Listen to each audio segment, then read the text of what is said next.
You might ask yourself, how does one become so narcissistic? Well, I think one of the answers to that little riddle comes with no repercussions. Whoa! You know exactly what I mean by this, but being narcissistic is when you're in charge and you tout yourself over other people, which is exactly what Bob Iger did with a new building in New York for Disney. So he has named Walt Disney's New York headquarters after himself. So this is actually a very interesting topic and something that is ripe for discussion, in my opinion. So the new location at 7 Hudson Square, I don't know where that is because I've never been there, doesn't bear the name of a company founder. It doesn't bear Walt Disney's name, doesn't even bear like one of the older CEOs that we will get into later. No, while he's still in office or on the board, however you want to say it, while he's still the CEO, he named it after himself because he's done so well with the company, apparently. Yeah, he's done so good with it.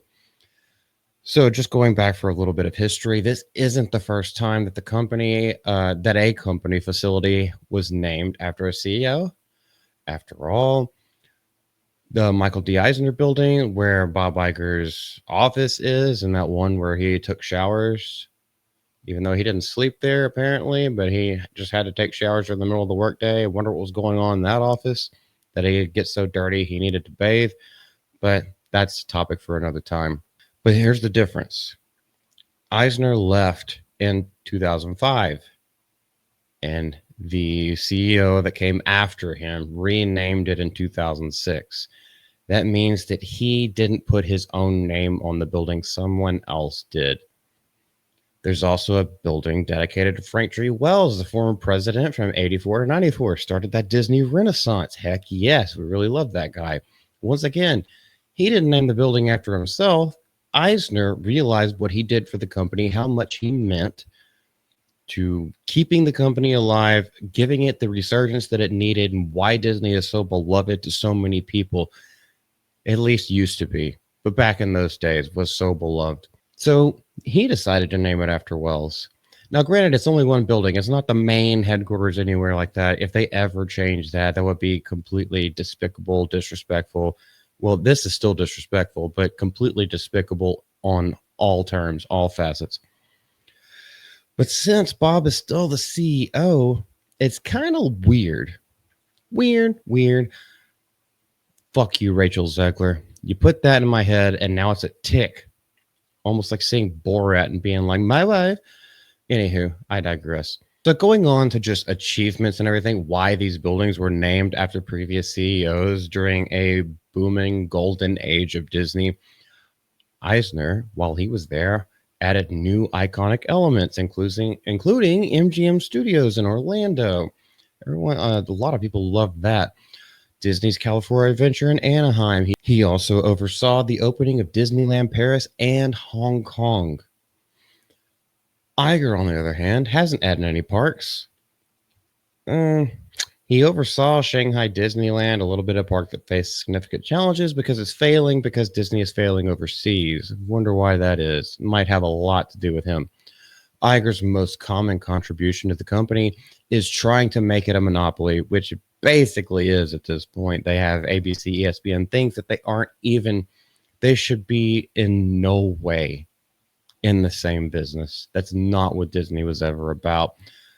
But here we are, and that's all according to him. He spent all the money, the riches, the well-being, and the good faith trust of the public in order to make it a titan.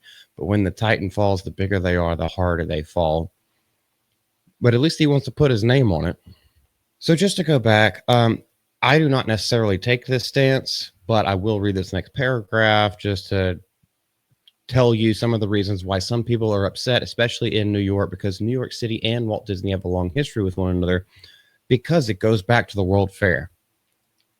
Steamboat Willie debuted at the Colony Theater in Manhattan, and the World's Fair, where that's where we got stuff like It's a Small World, the Carousel of Progress. A lot of those things, those rides, those original things, are still in action today. That was the legacy from it. So yes, New York City does have quite a storied history with Walt Disney himself.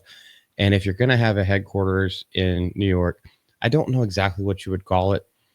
Like if you want to dedicate the building, or maybe Iger can have a wing. You could dedicate a wing to him, but not the entire building.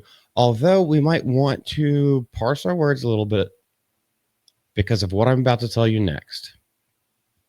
So the new headquarters will house studios for live shows and events like The View. Oh, a view to a kill myself in Minecraft. So maybe we don't want this studio.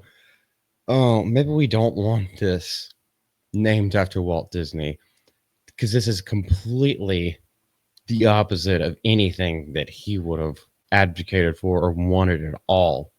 It's an all electric facility with solar panels and green technologies designed to, to reduce the company's carbon footprint within the Big Apple. Oh my goodness. And this is what is going on with all this stuff. It's this dude. Do you trust him? Do you trust him? I can look at him and say a bunch of things that I probably can't say on YouTube, but he just doesn't look trustworthy. And everything that he's do, less than that, because you can look a different way, but still be a good human being. This person's track record is nothing but abhorrent. I can't think of a single thing that he's done right that he had most of the hands in. Like the people that he's put in charge have all continued to fail time and time again, over and over and over, and they keep recycling the same stuff. Yeah, they put out the talking points. Yeah, they lie on the numbers for everything like that. The audiences aren't showing up. But what does he want to do? Make himself feel more grandiose. That's about par for the course. And if you're just a normie who hasn't had their eyes open yet, I hope you at least pay attention. I'm not telling you how to think, not telling you how to feel, not in any way whatsoever. But you should open your eyes to these kind of things and make up your own decision for yourself. Because to me, I mean, common decency, just respect, honor, integrity is completely out the window with all things Disney. Mickey keeps biting on my arm, so I'm out of here for now. But until tonight, this is Malty from the GCA. We will see you on Off the Hip with Alec Baldwin's finger, and y'all have a good one. Bye.